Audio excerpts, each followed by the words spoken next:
지금부터 파이어베이스의 강력한 경쟁자인 슈퍼베이스 수업을 시작하겠습니다. 웹이나 앱의 백엔드를 개발하기 위해서는 이런 게 필요해요. 우선 데이터를 보관할 데이터베이스가 있어야겠죠? 또 업로드한 파일을 보관할 파일 서버도 있어야 됩니다. 이런 걸 스토리지라고 합니다. 또 회원가입, 로그인, 로그아웃 이런 시스템들을 우리가 구현하기 위한 인증 기능도 필요합니다. OS라고 해요. 또 프로그래밍 쪽으로 다양한 작업을 처리할 시스템도 필요합니다. 여러분이 써보셨다면 PHP, 장고, 스프링, 익스프레스 JS가 이런 일들을 해줘. 이런 일을 해주는 서비스를 슈퍼베이스에서는 엣지 펑션이라고 해요. 이렇게 애플리케이션의 백엔드를 위해서 필요한 기능만 쏙 담은 클라우드 서비스가 바로 슈퍼베이스입니다. AWS, 애주와 같은 클라우드 기능이 너무 많아서 복잡했다면 슈퍼베이스가 좋은 대안이 될 것입니다. 이것과 비슷한 서비스가 구글의 파이어베이스입니다. 자, 파이어베이스를 써보셨다면 슈퍼베이스는 정말 쉬워요. 자, 그렇다면 구글의 파이어베이스와 이 서비스의 가장 큰 차이는 뭐냐? 제 생각에는 데이터베이스가 관계형 데이터베이스인 PostgreSQL이라는 겁니다. 파이어베이스를 써보신 분들은 아실 거예요. 관계형 데이터베이스의 조인이 얼마나 소중한 기능인지, 또 테이블의 스키마를 정의하는 것이 소프트웨어의 복잡성을 얼마나 잘 억제하는지, 슈퍼베이스는 PostgreSQL의 기능을 그대로 사용하면서도 파이어베이스처럼 자바스크립트를 이용해서 SQL 없이, 백엔드 없이 서버리스로 관계형 데이터베이스를 사용할 수 있습니다. 슈퍼베이스를 써보시면 아, 이래서 이고잉이 슈퍼베이스 수업을 만들었구나 하실 겁니다. 지금부터 우리는 슈퍼베이스라는 서비스의 탐험을 시작할 것입니다. 모든 기능을 살펴보지 않을 거예요. 핵심 기능인 데이터베이스를 이용해서 간단한 웹 앱을 빠르게 구현해 볼 겁니다. 자, 준비됐나요? 출발합시다. 자, 우리의 목표를 먼저 살펴보겠습니다. 자, 왼쪽은 우리가 만들려고 하는 앱입니다. 이 수업이 끝나고 나면 여러분이 이 정도 앱을 쉽게 만들 수 있게 될 거고요. 자, 오른쪽은 슈퍼베이스의 관리자 화면이에요. 자세한 설명은 이따가 하겠지만 우리가 만든 앱은 이렇게 동작합니다. 자, 크리에이트 버튼을 클릭하면요, 글을 작성할 수 있어요. 슈퍼베이스 엣지 펑션 이렇게 하고 확인 버튼을 누르면요, 우리가 만든 웹사이트가 슈퍼베이스로 데이터를 전송하고, 그러면 슈퍼베이스의 페이지라는 테이블에 자, 보시는 것처럼 이렇게 데이터가 표시가 될 겁니다. 그리고 당연히 데이터베이스에 데이터가 저장이 되어 있기 때문에 우리의 웹사이트를 리로드하면 데이터베이스에서 데이터를 가지고 와서 여기에 이렇게 우리가 작성한 글을 만들어주는 이 데이터베이스를 이용하는 웹 애플리케이션을 빠르게 만들어 볼 겁니다. 재밌겠죠? 자, 슈퍼베이스의 구조는요, 일단 계정이 있습니다. 여러분이 회원가입을 하면 계정이 만들어지겠죠? 자, 그리고 하나의 계정은 여러 개의 오거나이제이션을 만들 수 있고, 또 하나의 오거나이제이션 안에 여러 개의 계정이 들어갈 수도 있는데 그건 이따가 살펴보고요. 자, 그리고 실질적으로 여러분의 프로젝트와 대응되는 개념이 슈퍼베이스의 프로젝트예요. 그 프로젝트 안에 데이터베이스 스토리지 호스 엣지 펑션스가 있고요. 또 그 데이터베이스 안에는 테이블이 있고 테이블 안에는 행이 있겠죠. 자, 이 구조에 따라서 쭉 우리가 진행할 건데 제일 먼저 할 것은 어카운트를 만드는 거, 회원가입하는 것부터겠죠. 슈퍼베이스.com으로 들어오면 슈퍼베이스의 홈페이지가 있습니다. 한번 좀 살펴보시고요. 자, 그 다음에 사인인 버튼을 클릭해서 로그인을 하시고요. 로그인이 끝나면 이렇게 생긴 대시보드가 보일 겁니다. 자, 이 대시보드에 보면 기본적으로 오거나이제이션이 하나 만들어져 있을 거고요. 거기서 여러분이 뉴 프로젝트를 하면 그 프로젝트는 저 오거나이제이션 안에 속하게 되는 거예요. 자, 클릭하면 새로운 이 프로젝트를 만들 수 있습니다. 참고로 슈퍼베이스의 가격 정책은 이렇습니다. 기본적으로는 무료고요. 무료인 경우에는 2개의 프로젝트를 여러분이 만들 수가 있습니다. 대신에 일주일 동안 아무런 액션도 하지 않으면 일시 정지가 됩니다. 다시 켜서 사용하셔야 됩니다. 그리고 $25를 내면 여러분이 웬만한 프로덕션 환경에서 사용할 수 있는 데이터베이스를 장만하실 수가 있습니다. 자, 프로젝트를 만들어 보겠습니다. 일단 프로젝트의 이름은 슈퍼베이스, 오마이 슈퍼베이스 이렇게 해볼까요?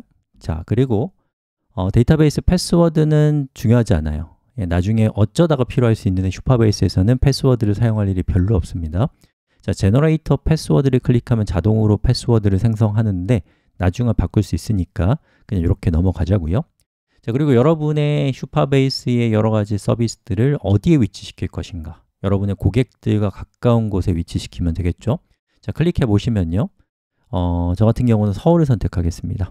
자, 그리고 여기 Create New Project를 하면 새로운 프로젝트가 만들어집니다.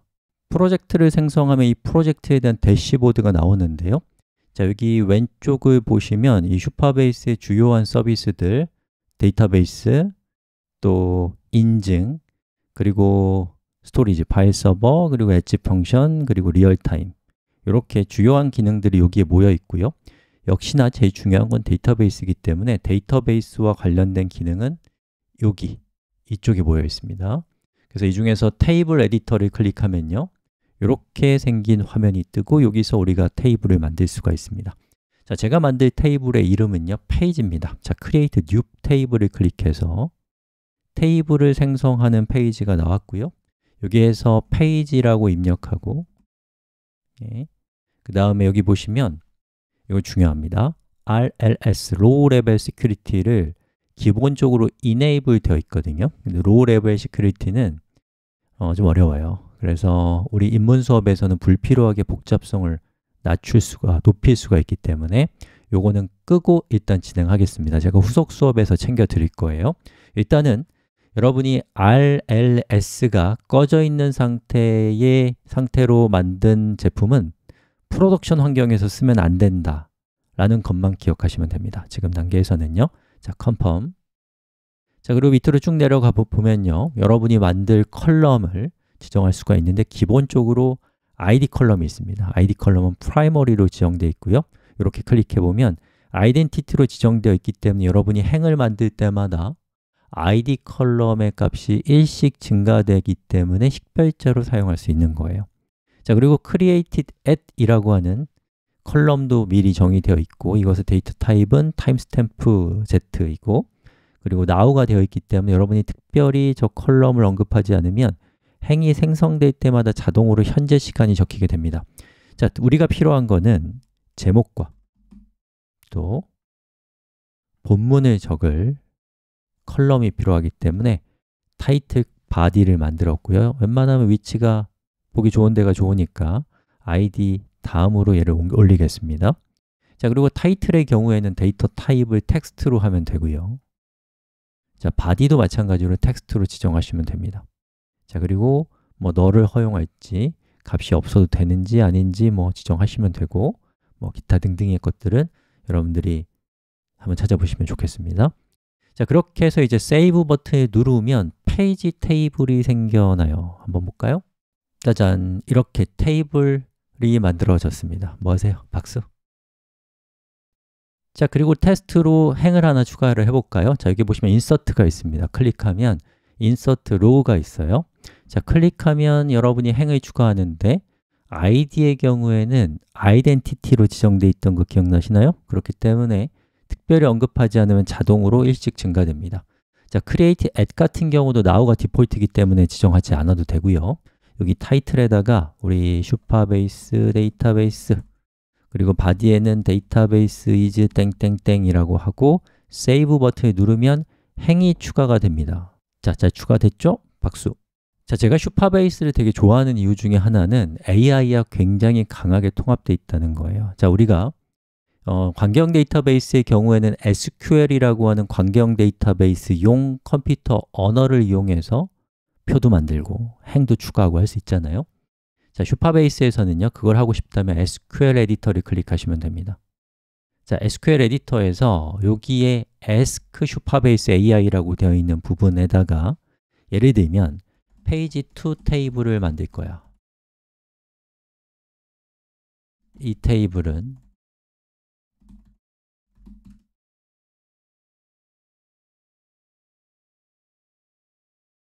이렇고 그리고 타이틀 바디는 텍스트 타입이야. 뭐 이 정도로 대충 얘기하고 엔터 한번 쳐보면요.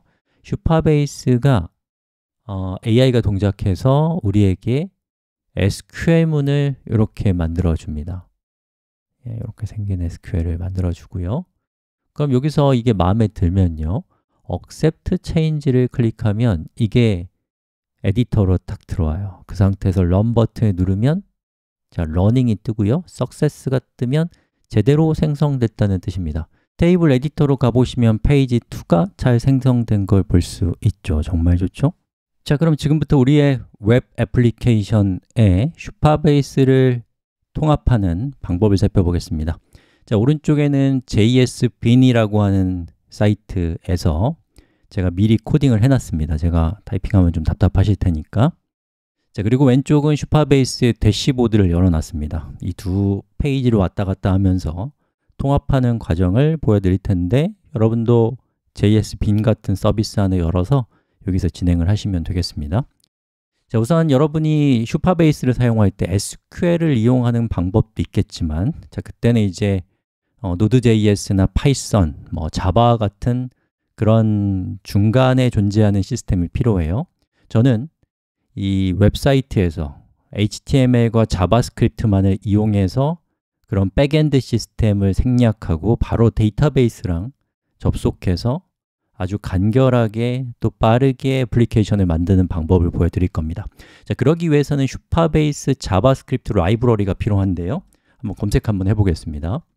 자, 슈퍼베이스 자바스크립트, 그냥 슈퍼베이스 JS라고 검색하시면 돼요. 자, 그러면 여기에 슈퍼베이스 자바스크립트 클라이언트라고 하는 다큐멘테이션 페이지가 있는데 여기로 들어가면 여러분이 이 라이브러리를 설치하는 방법이 여기에 이렇게 잘 나와 있습니다. 자, Node.js를 사용하신다면 npm을 쓰시면 되고 저처럼 브라우저에서 사용하고 싶다면 그냥 여기 있는 스크립트 코드를 카피해서 여러분의 웹페이지에 붙여넣기 하시면 됩니다. 자, 그걸 저는 미리 해놨어요. 자, 여기 웹페이지에서 여기에 주석 처리한 주석을 저는 해제를 하겠습니다. 그러면 이 코드로 인해서 슈퍼베이스 자바스크립트 라이브러리가 다운로드 되겠죠. 자, 그 다음에는 기본 UI를 만들어 보겠습니다. 자, 여기 있는 이 h1 태그 주석을 해제했습니다. 제목이 되겠죠. 자, 그 다음에 글 목록을 표현할 때는 id가 히스토리인 저 태그 안쪽에다가 글 목록을 만들 거예요. 자, 그리고 create 버튼을 만들 건데요. 자, 여기 있는 이 버튼 태그를 클릭하면 제목과 본문을 입력해서 글을 입력할 수 있는 기본 UI를 만들었습니다. 자, 그 다음에 우리의 웹사이트가 슈퍼베이스 쪽에 접속하려면 그 수많은 프로젝트 중에 어떤 프로젝트랑 접속할 것인가에 대한 식별자가 필요하겠죠. 또 비밀번호도 필요할 거 아니에요. 자, 그 정보는 어디서 얻을 수 있냐면요, 기본적인 코드는 이 왼쪽에 보시면 API Docs라고 하는 메뉴가 있습니다. 저걸 클릭하면 이렇게 생긴 페이지가 나오는데 여기에 슈퍼베이스의 주요한 기술들 별로 여러분들이 정말 자주 사용하는 코드들이 샘플로 여기에 제시가 되고 있어요. 그리고 필요한 정보들이 채워진 상태거든요. 자, 이를테면 여러분이 자바스크립트 라이브러리를 초기화할 때는 인트로덕션으로 가면 이니셜라이징이라고 되어 있는 이 코드가 있습니다. 저기 있는 코드를 카피해서 쓰셔도 됩니다. 자, 그런데 기본적으로 자바스크립트 웹브라우저에서는 임포트문을 사용하기가 좀 까다롭거든요. 그리고 아까 보셨다시피 저는 이렇게 스크립트 태그를 이렇게 가져왔었잖아요. 그래서 여기 제가 미리 가져온 이 코드를 좀 보면요, 일단 슈퍼베이스의 식별자인 URL은 이렇게 생겼습니다. 자, 슈퍼베이스 URL이라는 변수에다가 담았고요. 자, 그 다음에 비밀번호에 해당되는 슈퍼베이스 키는요, 여기 이렇게 있습니다. 자, 그럼 이 코드는, 이 정보는 어디서 얻을 수 있냐면 여기 API Docs에서는 이게 비어 있어요. 어디서 찾을 수 있냐? 자, 여기 왼쪽에 보면 프로젝트 세팅스를 클릭하면 API가 있습니다. 클릭. 자, 그럼 API에 보면 여기 URL이라고 적혀 있는 부분 보이시죠? 이 URL이 슈퍼베이스의 식별자, 프로젝트 식별자입니다. 자, 그리고 비밀번호에 해당되는 것들은 API 키스인데 두 가지 형태의 키가 있어요. 하나는 anonymous public 이라고 하는 키가 있고 또 하나는 서비스 롤이 있습니다. 이 중에서 서비스 롤은 이 키가 있으면 모든 일을 다 할 수 있어요. 슈퍼 유저입니다. 절대로 노출되면 안 되고, 그렇기 때문에 웹페이지 상에 넣으시면 절대 안 되는 거예요. 어떻게 해야 되냐? 어너미너스 퍼블릭은 이 웹페이지 안에 넣어도 이것만 가지고 나쁜 짓을 할 수가 없기 때문에 이 어너미너스를 여기다가 카피해서 붙여 넣으시면 됩니다. 슈퍼베이스 키 값에다가요. 그러면 그게 요 코드였어요. 자, 그리고 프로젝트 URL도 꼭 필요한 정보이기 때문에 이것도 저는 카피해서 여기 슈퍼베이스 URL의 변수에다가 붙여넣기 했습니다. 그리고 주석을 해제했어요. 오케이. 자, 그 다음에는요, 요 API doc스의 인트로덕션을 보면 create client를 해서 이렇게 create client 함수를 직접 호출하고 있거든요. 근데 우리는요, import 문을 사용한 게 아니라 요 스크립트 태그를 사용을 했거든요. 자, 이 경우에는 전역 영역에 슈퍼베이스라고 하는 글로벌 변수가 생겨요. 그 안에 모든 기능이 들어가도록 약속되어 있거든요. 그래서 이전에 임포트 했던 요 코드와는 다르게, 자, 여기 보시는 것처럼 슈퍼베이스 create client에다가 식별자인 URL과 비밀번호라고 할 수 있는 키 값을 줘서 클라이언트를 만들고 그 이름을 클라이언트라고 했습니다. 그럼 이제 우리가 라이브러리를 사용할 수 있는 기본적인 준비는 다 끝난 거예요. 자, 그 다음에 해야 될 것은 id가 히스토리인 저 태그 안에다가 페이지 테이블의 데이터를 가지고 와서 저기다가 데이터를 끼겨 넣어야겠죠. 자, 그러기 위해서는 슈퍼베이스에서 데이터를 가져오는 코드가 필요할 것인데, 자, 그것은요, API doc스를 보면 페이지에 우리가 페이지 테이블과 관련된 매뉴얼이 여기 잘 정리되어 있는데, 자, 여기 보시면 read rows라고 되어 있는 이 파트에 행들을 가져올 때 이런 코드를 쓰면 된다고 되어 있습니다. 저 코드를 카피해서 가져오시면 돼요. 저는 미리 가져와 놨기 때문에 이 주석을 해제하겠습니다. 자, 여기 있는 코드를 보시면요, 클라이언트를 이용해서 페이지 테이블의 모든 컬럼을 가져온다. 그러면 이제 그렇게 가져오면 데이터라는 프로퍼티와 에러라는 프로퍼티로 이루어져 있는 객체를 응답하게 되는데, 에러가 있다면 에러 변수의 값이 있을 것이고, 그리고 잘 했다면 데이터 변수의 값이 있을 거예요.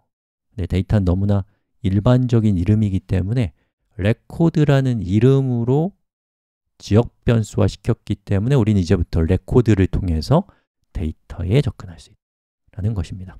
한 가지 자바스크립트가 아직은 익숙하지 않은 분들을 위해서 부연 설명을 하자면, 여기 있는 await는 이 뒤에 있는 코드는 원래 기본적으로는 비동기적으로 동작하는 코드인데, 얘를 동기적으로 바꿔주는 코드가 await 키워드입니다. await 키워드를 사용하고 있는 코드는 반드시 어싱크로 시작하는 함수 안에다가 담으셔야 돼요. 그리고 이 함수를 호출을 하면 우리가 슈퍼베이스에서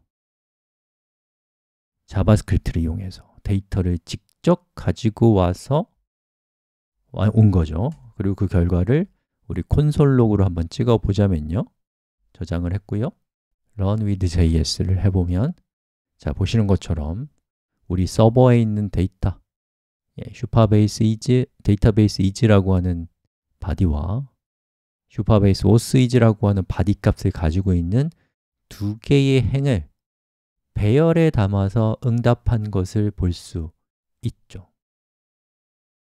자, 그러면 저 데이터를 이용해서 id가 히스토리인 저 태그 안에다가 넣을 태그를 동적으로 생성을 해야겠죠. 더 좋은 방법도 있겠지만 제일 쉬운 방법으로 하겠습니다.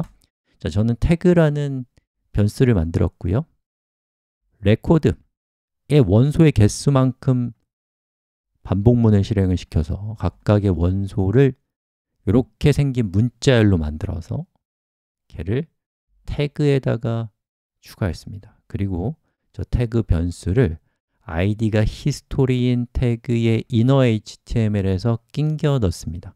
저장하고요. 아웃풋을 클릭한 다음에 run with JS를 했을 때 데이터를 잘 가져온 것을 볼 수가 있죠. 박수! 자, 그 다음에 create를 클릭하면 제목과 본문을 받아서 그것으로 데이터를 추가하는, SQL로 치면 insert하는 방법은 무엇일까를 살펴보겠습니다. 역시나 API doc스로 가셔서요.